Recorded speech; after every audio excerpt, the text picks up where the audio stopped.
Welcome to Café of Delights, conversations that enlighten and inspire with me, your host, Gail West. We are at the precipice of one of the most exciting evolutions in human history, from science to spirituality, culture, arts, cutting-edge psychotherapies, new economies, and more. We will explore how to create a world where all can thrive. In a series of riveting interviews, you'll have the opportunity to hear from those that are actively working at the edges of local, regional, and global transformation. Join me, your host and author of the book Money Come Dance With Me, Gail West, to be inspired, delighted, and filled with hope for a new reality. Café of Delights starts now. Hello, and I'm Gail West coming to you from Los Gatos, California, and I have an amazing guest with me today. Wisper, where are you coming from? I'm from San Jose, California. Just down the street. Just down the street. It's so close and yet so far away. Yes. So Wisper, I'm going to give you a little bio so you know who we are. Wisper is a self-taught artist inspired by his mother's creativity as well as comic book art. He began to draw at the age of 10. At the age of 14, he was heavily influenced by the hip hop movement and began to do graffiti, which led him to doing his first mural. Knowing how hard it is as a youth to develop one's artistic abilities, he began to collaborate with his childhood friend Zach and two other educators at a local high school in San Jose. This led him to begin to establish what is now known as Together We Create. Together We Create is an organization that does live painting events, contracted by promoters to create pieces of art live on location. It then contracts other artists to create pieces of art, as well as opens the doors for youth to participate in painting at these events. He has designed his own curriculum called Teach Peace, which teaches people how to create from a place of peace rather than courage. Is it rather than courage or what? Yes. Okay. Peace is very powerful. This is achieved by practicing principles that is learned from art. He has taught this curriculum during the summer program at Latino College Prep Academy. If one can learn how to operate from a place of peace in creating art, then all one needs to do is transfer this learning to other areas of one's life. It is the goal of Wisper, and Together We Create, to impact others through the creation of art and to beautify the community. I love, love, love it, Wisper. I'm also an artist, so I know how powerful art can be in healing and creating and just, bringing more beauty into the world. It's very powerful. So I like to start out every interview, since this is a Cafe of Delights, with two questions. What brings you hope, and what delights your soul at this time? Well, I think two things bring me hope. Not I think, but I know. Two things bring me hope is one is my faith in God. Because before having any faith at all in God, um, I was an atheist, and I didn't have any hope, you know, that, for a future, for anything. So it's when you would there's a quote that was given to me by God, and it says, first goes first goes faith, then goes love. When all that's left is hope, then comes despair." And that's how I was. I was in despair because I didn't have anything. I didn't have no faith. I didn't have any love, and hope was the last leg I was standing on. And without the other two to support it, then you're left in despair and you're in depression and everything else. So I my hope is in God. And then the other thing is the future with the youth, that we can help them, that we can show them community, and that we can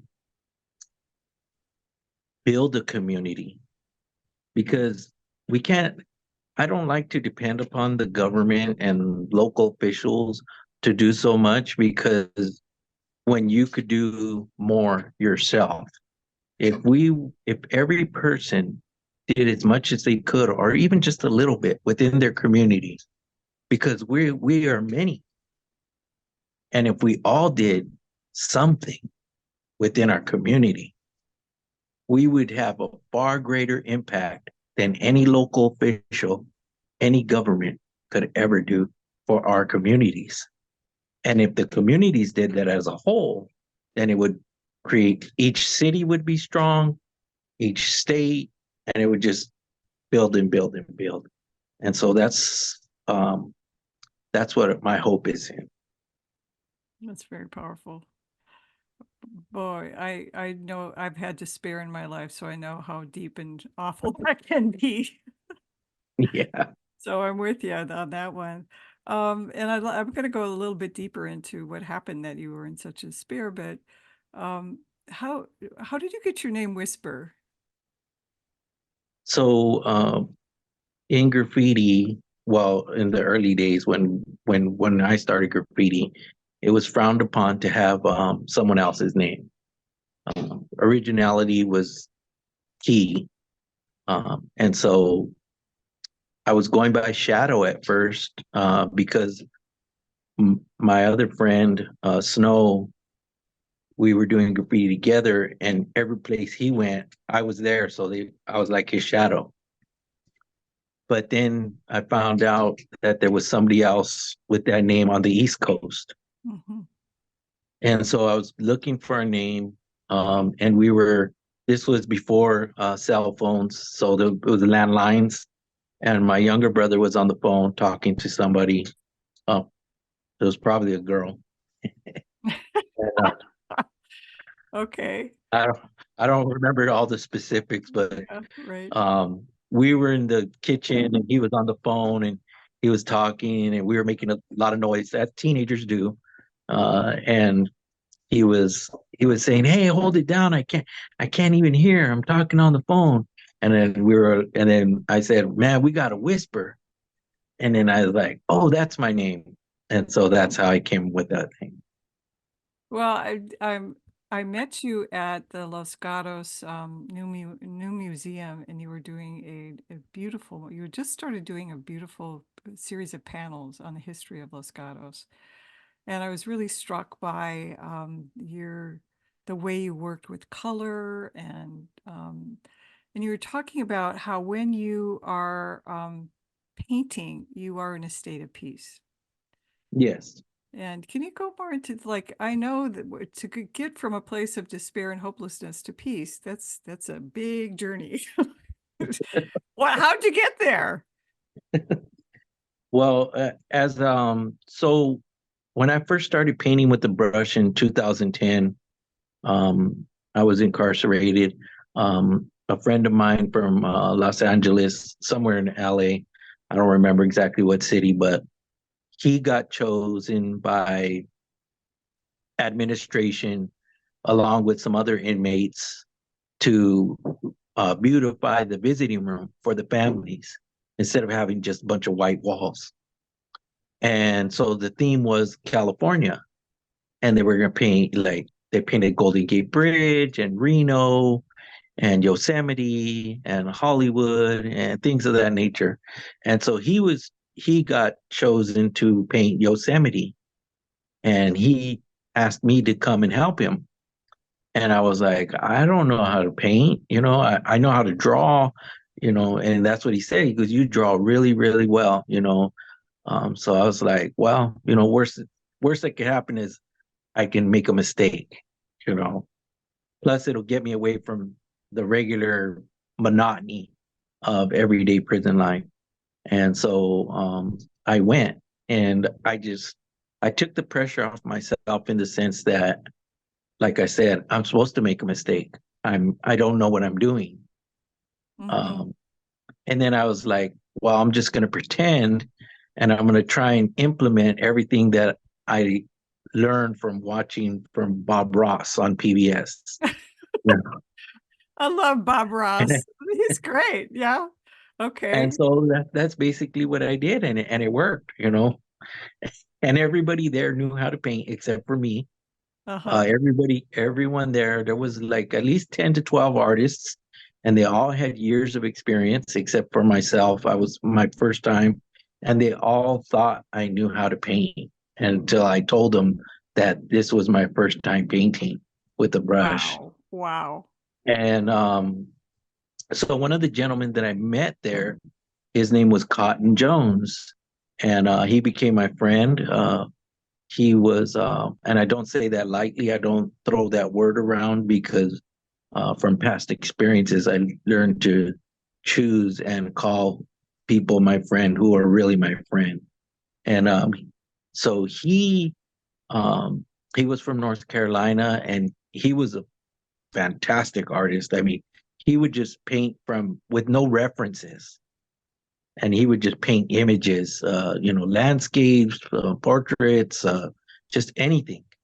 And he started painting murals at a young age, and by junior high, he said he was painting the junior high school, you Wow. know. And so he would always talk to me about problem solving and how, there's principles that we learn from practicing art. He always told me that. And Mhm. he was like, problem solving is the biggest one. And I always remembered that. And so when I came home, I thought about it and I was like, there's more principles because he said that there's principles that we learn from practicing art. And so I just thought about them. And so problem solving is one of them. Emotions is another.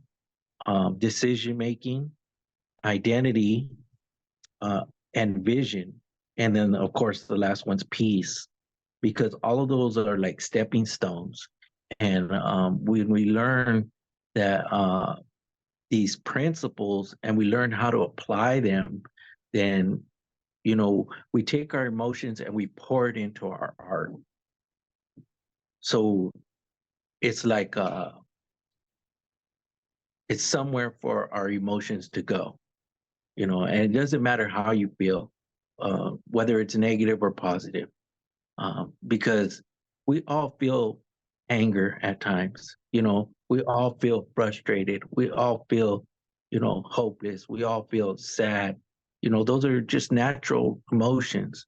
Um, they're only negative if we act upon them and lash out with towards others in an indecent, irresponsible, and unkind manner. But if we're Mhm. just crying because we're sad, uh, we're not really doing any harm to anybody. We're just releasing our sadness. But so, you know, we learn how to feel our feelings and let it be okay, and at the same time have an avenue to let those emotions out. Um, and And so that Go ahead. that's a form of release, Yeah, right. and then it also gives your art more passion because like I'm pretty sure you've heard two people sing the same song, and one person sing the song technically sound Mm, great voice, hit all the notes, perfect. But the other person put forth the emotion into the song, and mhm. the song was better because of it. Yep. And so that's how art is as well. If you're just have all the technical, you know, uh, education in regards to art, and you did everything, it could still look flat because there's just something missing. And I believe that that emotion is that. It's interesting you say that, Whisper, because I'm thinking of the hyper realistic art, which I just get really tired looking at it, and because it's all about technique. And then I think about the first time I ever saw Georgia O'Keeffe, because she paints her feelings, she paints her emotions, and there's something about like, why her flowers, which to a lot of people look really strange, why then are they so engaging? Because there's something there. There's a piece of her that she's left there. So I think that's really powerful that you're talking about the power of art to heal, to express, and basically any art form. If you're dancing or if you're a musician, those are all different ways. And I think it's really sad. I mean, you talked about working with kids, right? It's very sad these days that we don't have STEAM, which is including art, and and that art oftentimes is taken out of schools as opposed to STEM. We need art as human beings. We need art. Yes. We need beauty. It feeds our soul. Not just that is so the basic academics in art, and so this is where also I got the idea to teach peace is from the basic academics. Well, not just the basic academics, but school in general. So every student who goes to school from elementary to high school, even before that, they're learning principles. You're learning time management. You're learning how to interact with others. Yep. You're learning responsibility. You're learning, kindness. These are principles you're learning at school. They don't teach you that. They don't tell you that. And these are the principles that are going to be of greater use in the workplace as an adult and in life than the basic academics. Because, how many people use trigonometry or geometry and, you know, biology? Unless you're a biologist or an engineer, Yeah, there's a lot of them but here in but Silicon Valley. yeah, but those are only in the workplace. That's not Yeah, in everyday right, right, right. daily life. Yeah. So so we're learning the youth are learning principles in school and art and any discipline, be it martial arts, you're learning principles. So you talked about the time that you were really in despair. Can you share like what was going on at the time and how you kind of got out of that? Well, at the time, I didn't really know that I was in such despair. Wasn't until like 10 years later, Mm, uh, because going through incarceration and the isolation units, um, you become desensitized yeah. and you come to a state of apathy instead of empathy, and so you don't feel anything. And if you don't feel anything, then how do you know that you're in despair or depressed? I used to tell the men, and the last 14 months I did in solitary as well. And they Oh used my God. they That is used to awful. yeah, it was some of the hardest time Oh that my God. I done because I was fully awake. I felt everything and it was intensified. And so it was extremely hard, but uh, I used to go to the exercise yard and everybody would go in their own little cage outside like a dog kennel. And I Seriously? yes. Oh my God. And so I used to tell the other men, I say, before when I first started going to the isolation units, they didn't have psychiatrists or to come and check on you to make sure that you're okay. Okay. It wasn't until people started trying to kill themselves, and some of them did succeed in killing themselves, started hearing voices and things of that nature.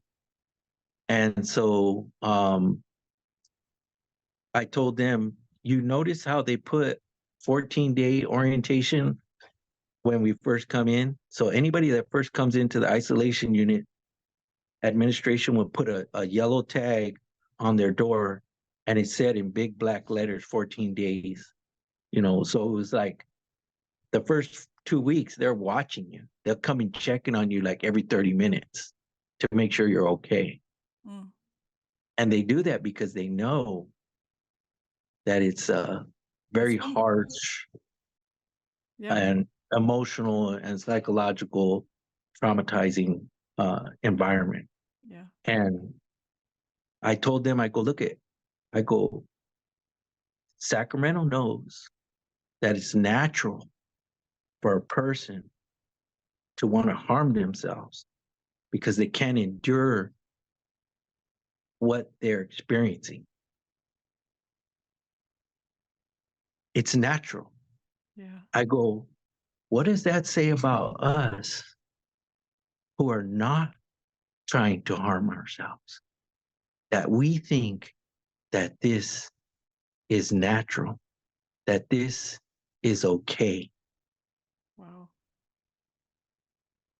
And I said, we think that because we're in a state of apathy, Hmm.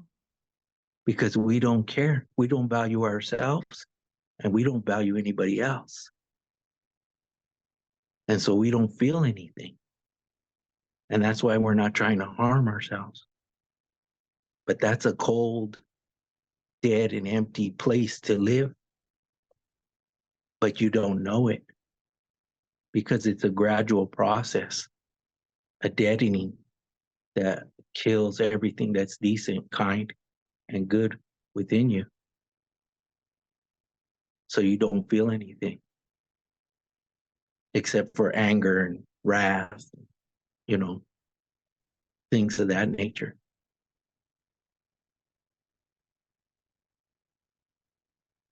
Wow. So, what an amazing journey to come from that to where you are today. So, how did you do that, Whisper? That's that's that's the keys to the kingdom here.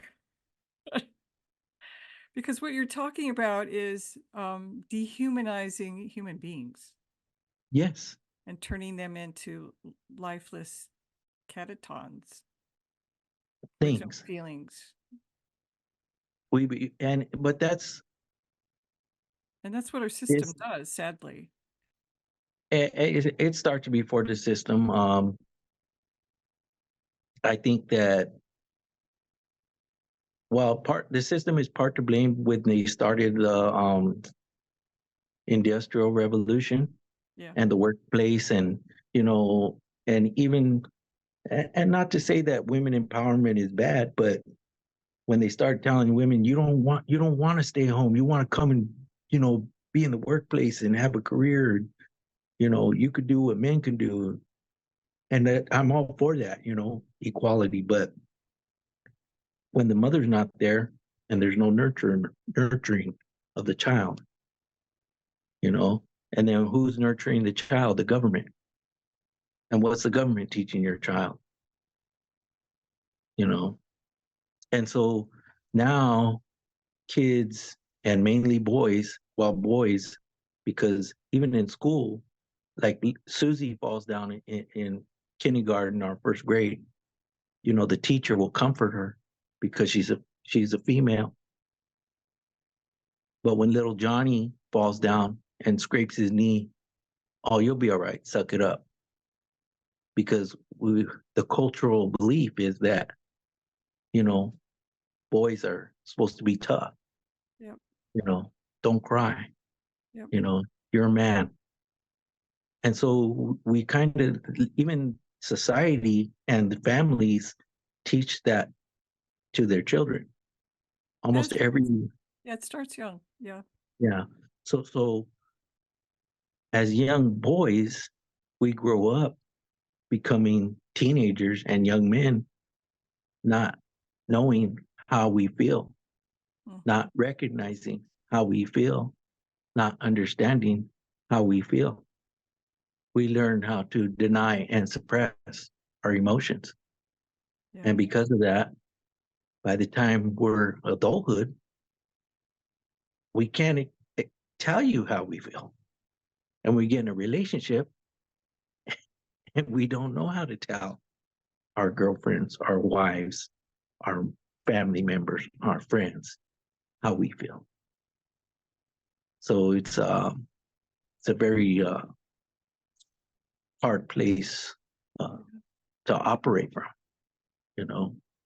And so, and then if you take that and you start becoming a criminal, there's no such thing as a kind criminal.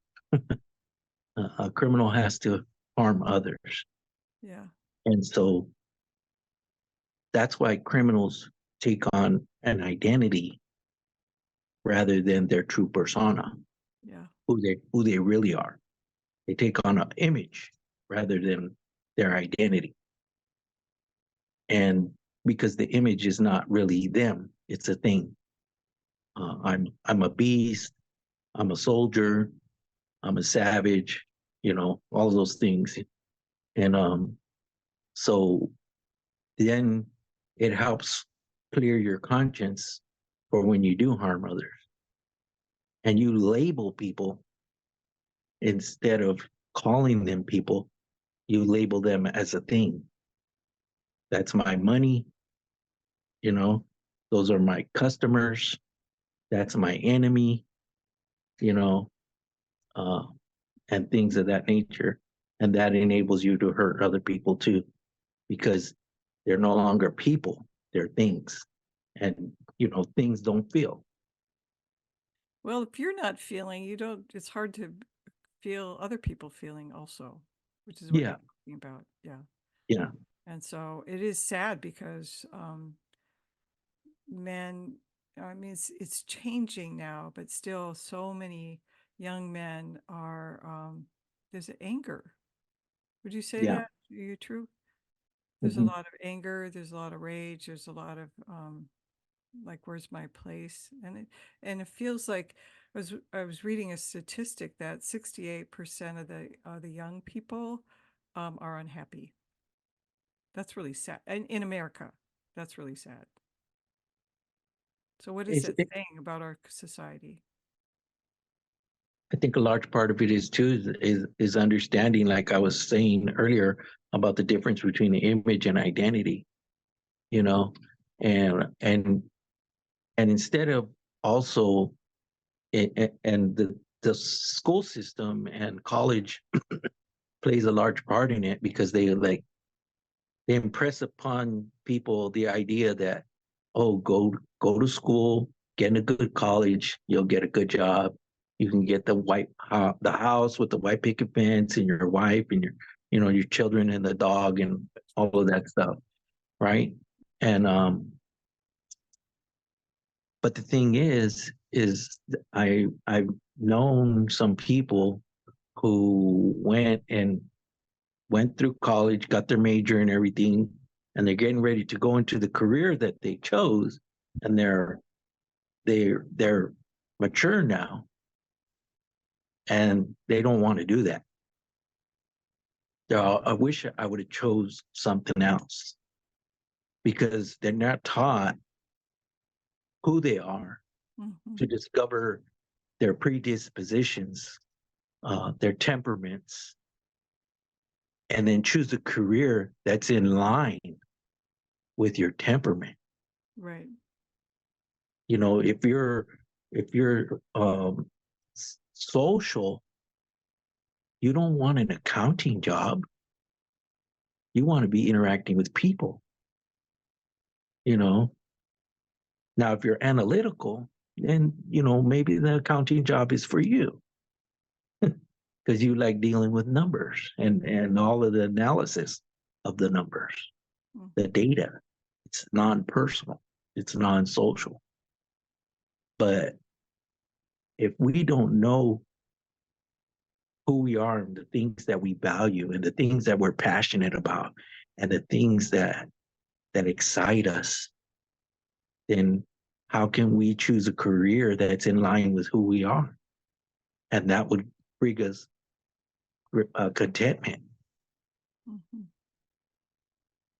So, Whisper, we're going to take a little break. And when we come back, I'd like to go in a little bit more into your art and how you see that as healing and your teach piece and the journey from where you were in that place of despair and where you are now, because um, like it's hard to imagine the sense that who you are now was who you say that you were in the past, because I'm sure there's a lot of work and a huge journey that you took.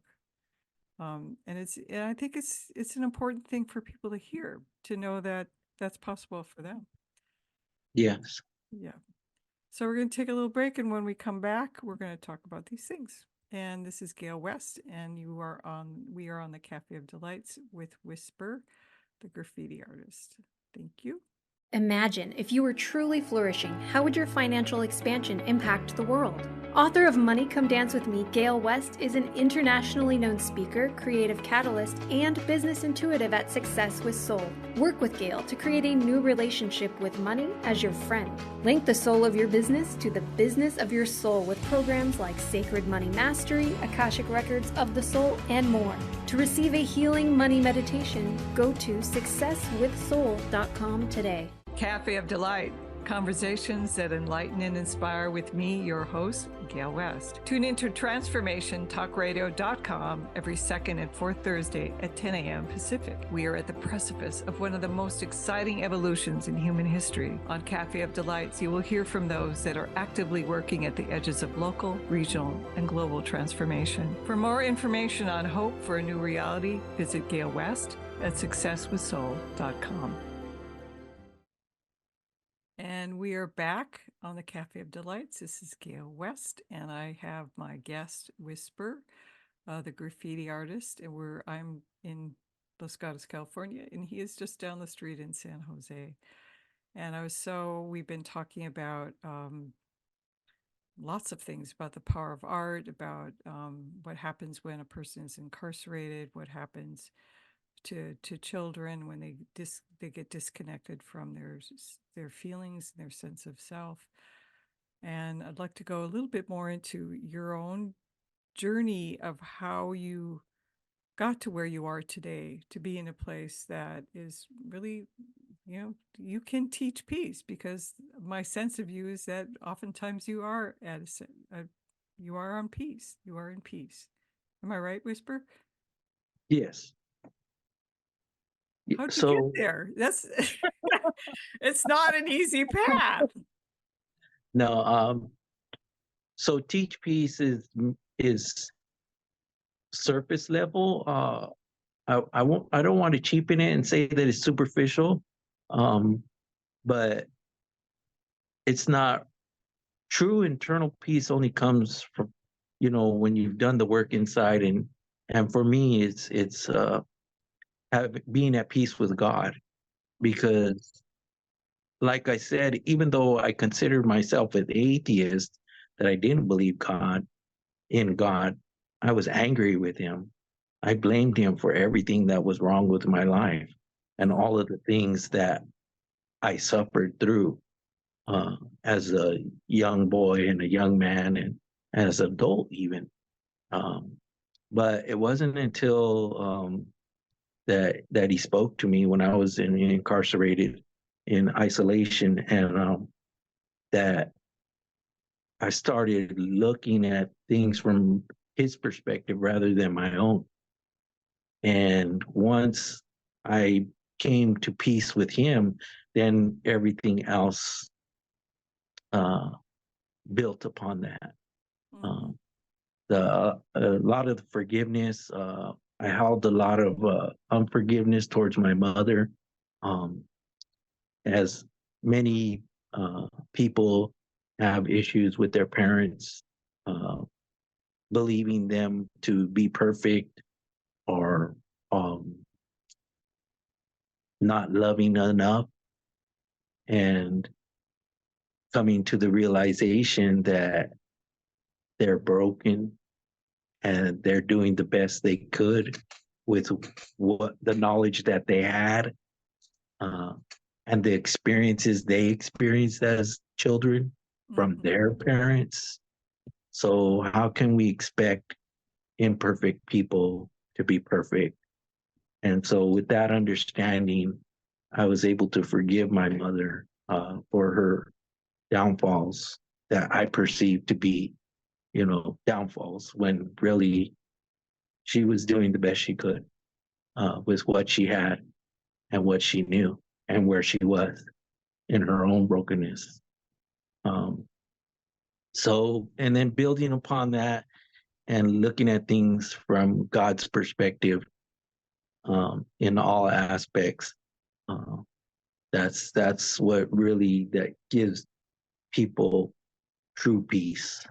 You can't have true peace unless it's internal, unless it's inside. Mhm. That war that's inside of you will surface, will manifest itself. We can be disciplined and have a great amount of self-control, but eventually the masquerade will come to an end, and the war will surface. Mhm. So uh, did how did God come to you when you're in So, isolation? What happened? I, I'm curious. Can we go? Is it okay to go into that? yeah, I was in Pelican Bay. It's like 10 miles from the Oregon border. Mhm. It's really cold out there. Not a lot of sun. Um, you don't see anything. There's no windows in the cells. Um, if you have a cellmate, you're with him uh, all the time.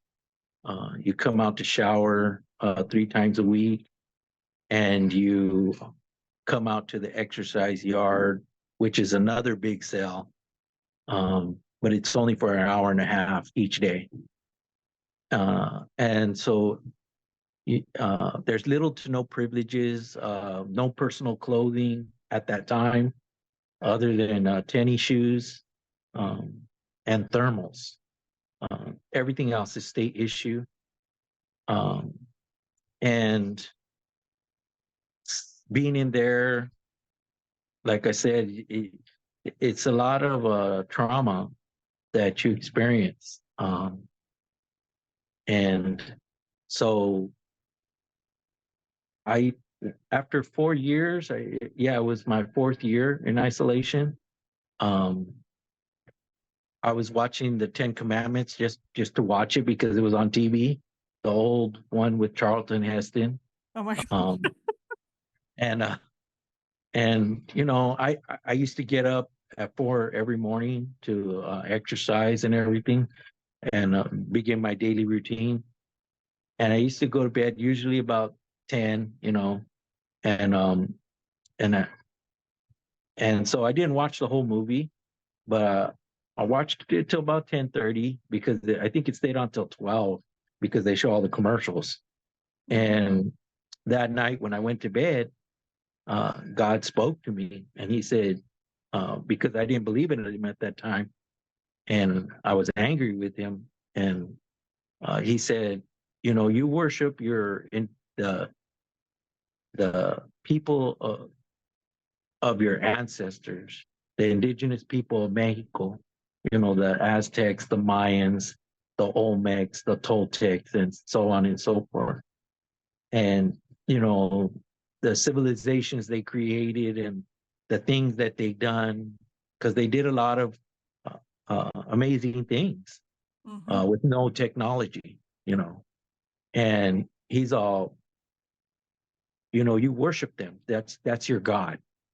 He's all, and they did great things, but can they do what I can do? And that's what he told me. And so I said, okay, well, if you're real, then I can read the Bible and I can dissect it and I can look for the contradictions and I can find them. Or else, if I don't find them, then it's the truth, because the truth shouldn't contradict itself. And so for 3 years, I read the Bible front to cover, from Genesis to Revelation each year. Wow.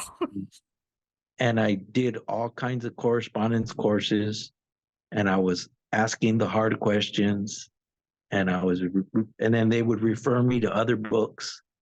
And I even read secular humanist books. I read uh, uh, a book by a former nun, and she turned atheist. And it was called 4,000 Years of Religion from Judaism to Christianity to Islam. And it was just her critique on, the monotheistic faiths. And I read a bunch of books, and it only strengthened my faith. Mm. Um, like there's a quote from Norman Geisler, who's an apologetic scholar, and he said, "It takes more faith to not believe than to believe." So Wow.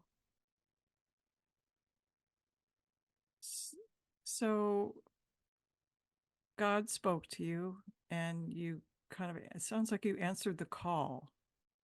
yeah, It was a call, and you responded, and you said, "Okay, I'm going to check you out, God, see if you're real." because like I tell people all the time is I know my own thoughts. Mm-hmm. My thoughts are for my interests, and sometimes they're still bad. I have bad thoughts. I don't act on them.